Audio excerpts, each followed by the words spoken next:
Hey, it's Jackie, and I'm back with another process video for you. This is another page in my creative journal, and it's about a gift basket that my husband won in a raffle at work. It contained so much candy. We have so much candy in the house right now, I don't even know what to do with it. I think we're going to give most of it away.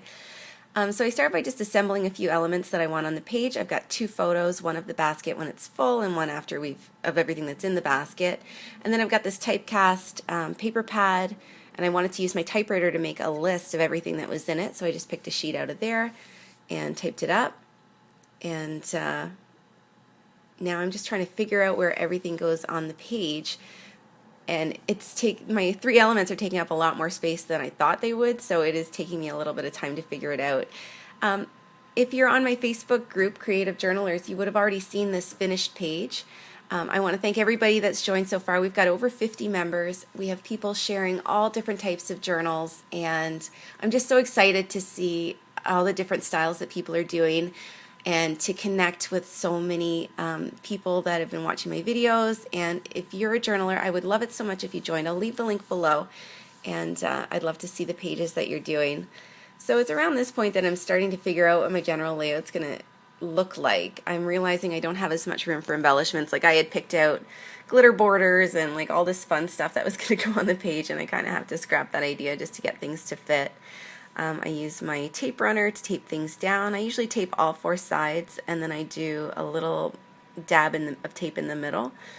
And then I'm just trying to position things. I want them to all be slightly askew. I don't want them straight up and down, so it takes me a few tries because where the page is so cramped, I don't have much leeway to get everything to fit and still get the angles that I'm looking for. But yeah, I think I start to pull it together around this point. Thank you so much to everyone that gave me feedback on my last process video. I'm glad to hear you guys like the voiceovers because I don't know how to put music on this, so that's good. So yeah, I get everything positioned on there, and I do know that this video turned out a little dark. I forgot to turn on one of my lamps when I started filming, so that's just a mistake that I made, and hopefully I'll get better at this the more of these I make. So everything's hanging off the page a little bit, so I just trim the edges. And now we've got like a solid start.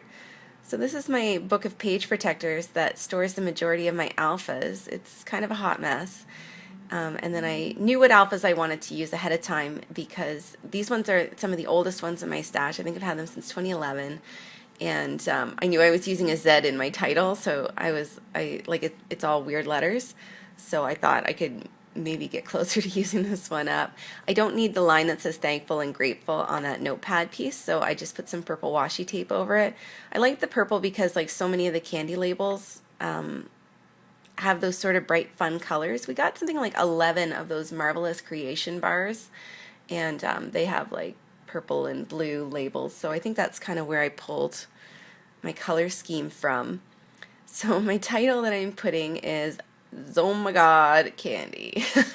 Because if you've been watching me for a while, you know I like kind of internet abbreviations and memes and all that kind of stuff, and putting a Z in front of your OMG makes it just a little more emphasis, and that's how I felt. I was so excited when my husband brought this home. He was like, Jackie, you'll never guess what I won. It's really big and it's heavy, and I spent the whole day trying to guess what it was, and then he came home with this monstrous basket of candy, and my jaw just dropped. So these are some alpha stickers that I actually picked up at the dollar store. They were $2 for 10 sheets, which I thought was just an amazing bargain. So I was looking forward to using them. So there's my title there, it's OMG candy. And then down here I'm putting 15 pounds because it was so heavy I had trouble lifting it, so I actually weighed it. Like I weighed myself and then I weighed myself holding the basket, and the difference was 15.4 pounds. But there wasn't room here to put the 0.4. It takes me a couple tries to get it to fit on the page. But it's a little more work when a page is this crowded, but I also like it. I love a really full page, and I don't mind messing around with stuff until it works. So I don't mind sticking and unsticking stickers until I get them in the right spot. I just thought it needed a little more purple, so I put that strip on the bottom, and then since I cut off half of it, I was like, well, I might as well not waste it, and I just put it on the top, and then it carries the purple down the page. And then I decided I want to do like this dark blue backdrop to the whole thing, but it can't be so dark that I can't journal on top of it. So I mixed up some of this. This is my Jane Davenport Brights palette. And then as soon as I put it down, I hate it. I'm like, oh, it's way too dark. Even though dark was what I wanted. I don't know what I was thinking. But it's on the page, so at that point you have to make it work. So I just pulled out a baby wipe. I tried to dab up some of it, but it was, I think, too dry. It's the paper in this book. This isn't a Fabriano ecological sketchbook, and it sucks up the water pretty fast. So just as I went, I'd paint it down and I'd dab it up right away, but it's just the top section came out a little dark. But I think it's fine. Dabbing it up was helpful too, because since it is sketch paper, it doesn't, like, it'll buckle if it gets too wet. So this was a pretty good technique I found for watercoloring on the page. So I just put blue everywhere. I have trouble leaving white spaces, I think, sometimes. And yeah, I just wanted to color the whole page. But at that point then I felt like the alphas were getting lost because they were almost the same shade of blue. So I grabbed my Sakura Graphic 1 marker, which is just a thin marker, and I started outlining it. What I, of course, ran into, though, was that this marker couldn't write on the washi tape. So I could, like for the Z, I could only do the top half of the outline. So I just do all of the outlining that's actually on the sketch paper proper first, and then I switch to a Sharpie permanent marker, and I do everything that's on the washi tape and anything that's on that overlaps on the photo, because I can't use the Sharpie on the sketch paper because it'll bleed through. So it's kind of like this delicate balance of which marker is going to work. But it all came together, so it's all good. Any opportunity to use all my different pens, I guess, is probably a good thing anyway. I've got enough of them. And then I just outline the white letters too. And then I use my Micron 3 just because it's a finer point, and I do my journaling. And sometimes I do a lot of words, and this time I think I only wrote like one sentence, maybe two, and it pretty much sums it up. Like, here's a bunch of candy. That's pretty much all there is to say. So I just fill that in, and then I just use my, I think it's a Dear Lizzie date stamp, and I just put, it's got a little sentiment on the side. A lot of times I just stack the sentiment because it's too wide, so I put the sentiment on top, which was best day ever, and I put the date underneath that. I do that a lot, and there you can see I got a little too close to the journaling, but that's okay. You can still read it. And then I just have this little Tupperware container that I keep my tiny bits in, like little hearts and little flowers and little circles. And I just decided to add a couple of stars onto this layout. Again, because there were stars on some of the candy wrappers. And I found like a navy blue one that I thought worked really well. And then these three other ones I'm adding, they're gold. I know it's hard to tell, I think because the film is a little dark. I use this Tombow multi-something glue.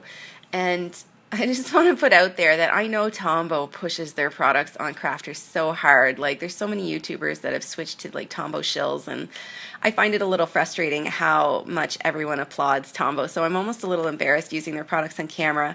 But I bought this one because it was a good price. I got it for like $5, and I liked the fine point on it. My favorite white glue is actually the Deserres branded one, and it's $2 a bottle. I get it at Deserres. I like it better than the Scotch Quick Dry adhesive. I like it better than Aleene's tacky glue because it comes off my fingers really easy because I'm always getting my fingers covered in glue. But just for this, where it was a fine point, I used the Tombow multi-liquid glue. I don't know what it's called. This is a stamp set that I got in a peachy cheap grab bag like a year ago, and I never actually used this particular stamp. I just had that little blue spot in the middle, and I felt like it needed something. So I just tested it out on a piece of scrap paper first. I put some chipboard under my page so that I have a nice stamping surface, and stamp it down. And then I just find that it looks a little too monochrome, so I grabbed my watercolors again and I just put some purple on it, since purple's already the other color that's on the page. And I just paint the whole thing in. And at this point I feel like the page is starting to come together. It's pretty close to done at this point. And then I figure since I have the paint out anyway, I'll just put some bullet points down the side. I could have done that on the typewriter, but I just didn't. But I thought it looked cute here. But the only thing was that they looked a little bit dark, so then I just dabbed them with the baby wipe again, which makes them a little off-round, but I like that anyway. And I think with that, my page is done. So thanks again for all the feedback you guys have been giving me. I'm going to try to get these videos out to you guys as often as I can. Thank you so much for watching.